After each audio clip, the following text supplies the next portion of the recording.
Mr. Liampo bang hanap mo? Nandito na ngayon sa Victory Balibago Market, Santa Rosa. Harap ng New Star, kaya mabilis siya hanapin dito sa Victory Balibago.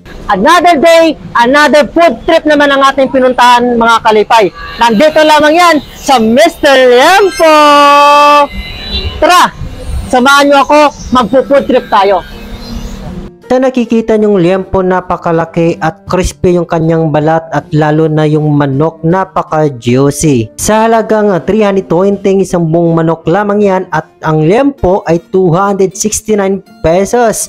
At kung mag-additional sarsa kayo ay meron din silang 7 pesos lang at meron din silang chorizo regular 140 pesos. And kung gusto mo namang spicy, meron din silang 145 pesos. Kung gusto mo din ng dine-in, meron din sila dito sa rooftop ng kanilang Mr. Liampo. Pag akyat mo ay nakikita mo agad napakagandang kanilang mga tables sa mga dine-in nakakain dito sa taas ng kanilang rooftop. At yan na nga, na-serve na ni Kuya yung ating kakaining menu ngayon. Yung paborito nating manok at Liampo sa Mr. Liampo lamang. Unang tingin pa lang napakasarap kahit di ka pa nakakain kasi tingnan mo naman ang manok nila, napaka-juicy. Okay mga kalipay, nandito tayo ngayon sa Mr. Liampo sa tapat lang po ng New Star. Dito kami sa rooftop ng Mr. Liampo.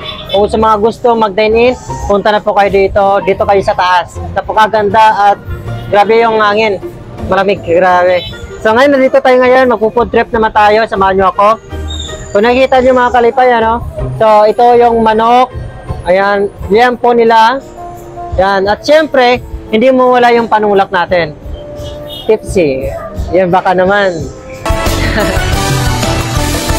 Iba talaga ang sarap ng Mr. Liampo.